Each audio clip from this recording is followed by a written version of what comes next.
Assalamualaikum warahmatullahi wabarakatuh. Pada video kali ini, saya akan menjelaskan materi kewirausahaan tentang motivasi berwirausaha.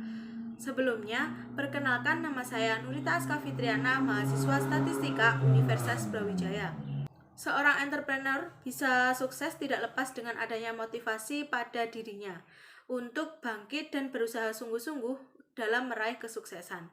Motivasi sendiri merupakan dorongan atau stimulus yang ada pada individu untuk melakukan kegiatan tertentu. Menurut Yeni, motivasi berasal dari bahasa Latin mover, yang artinya dorongan atau penggerak.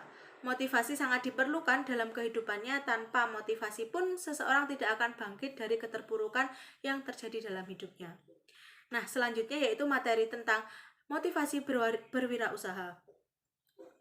Apa itu motivasi berwirausaha?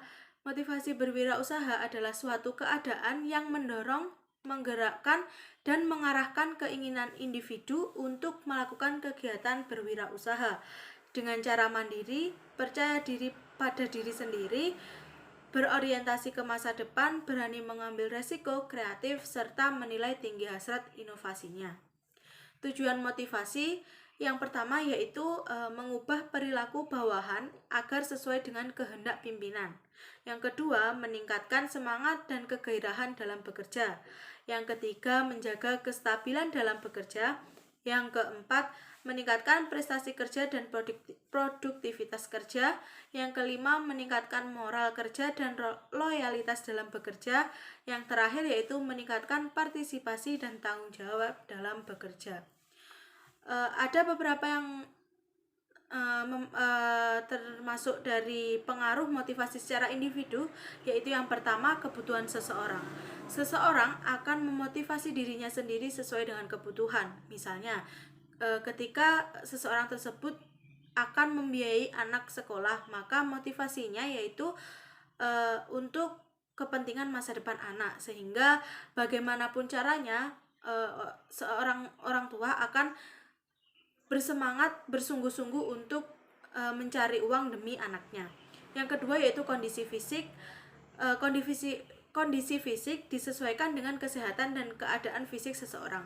Jika fisik yang sudah tidak kuat atau lemah, kita akan melakukan sesuatu yang memang dibutuhkan. Dengan adanya motivasi, pasti akan ada jalan untuk mendapatkannya. Lalu yang terakhir yaitu kondisi sosial, di mana kondisi sosial ini yaitu yang bisa mempengaruhi motivasi, yaitu teman.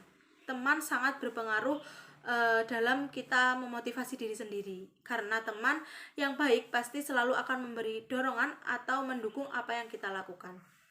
Yang selanjutnya yaitu asas motivasi. Motivasi memiliki 5 asas. Yang pertama yaitu asas mengikut sertakan. Pada asas ini, pimpinan ingin mengikut sertakan bawahan atau pegawai dalam memberikan ide atau kreativitas dalam mengembangkan usaha atau proyek yang akan dikerjakan oleh suatu perusahaan. Yang kedua yaitu asas komunikasi. Asas ini sangat penting berada dalam sebuah kegiatan, karena dengan komunikasi kegiatan akan berjalan dengan lancar. Yang ketiga, asas pengakuan, yang berkaitan dengan penghargaan atau apresiasi yang diberikan kepada pegawai atas apa yang didapatkan. Yang keempat, asas wewenang yang didelegasikan. Asas ini berhubungan dengan kepercayaan seorang pimpinan kepada bawahan, serta kebebasan dalam pengambilan suatu keputusan untuk para pegawainya. Yang terakhir yaitu asas timbal balik, di mana asas ini dilakukan atas dasar 2 hal, yaitu kelayakan dan keadilan. Misalnya dalam memberikan teguran atas kesalahan harus benar-benar tahu asal mula permasalahan atau kesalahannya. Oke, yang selanjutnya yaitu materi tentang teori motivasi. Ada beberapa teori tentang motivasi. Yang pertama yaitu teori klasik yang disampaikan oleh Frederick Winslow Taylor. Menurut Taylor, teori ini menyatakan bahwa orang akan bekerja apabila mendapatkan imbalan berupa materi yang mempunyai kaitan dengan tugas yang harus dilaksanakan. Teori yang kedua yaitu teori jenjang kebutuhan menurut Abraham H. Maslow. Menurut Maslow, motivasi yang diberikan kepada seseorang itu berbeda-beda. Dengan alasan tersebut, maka kebutuhan pun dibuat 5 jenjang. Yang pertama yaitu fisiologis, keamanan, sosial, penghargaan, dan aktualisasi diri. Apabila kebutuhan dasar sudah terpenuhi, maka kebutuhan yang kedua menjadi kebutuhan utama dan berlaku seterusnya. Yang ketiga yaitu teori menurut Frederick Herzberg. Menurut teori ini ada dua faktor yang mempengaruhi seseorang dalam bekerja. Yang pertama, maintenance factor, di mana faktor ini berhubungan erat dengan hakikat manusia yang ingin memperoleh ketentraman badania. Yang kedua, motivation factor, di mana faktor ini berhubungan erat dengan psikologis seseorang dalam bekerja, seperti adanya perasaan sempurna dalam melaksanakan pekerjaan. Yang keempat, menurut Cloud, yaitu motivasi tentang motivasi lingkungan. Menurut Cloud, seseorang memiliki kebutuhan yang berhubungan dengan tempat dan lingkungan yang berbeda. Kondisi lingkungan dapat menjadikan seseorang memiliki motivasi untuk melakukan sesuatu.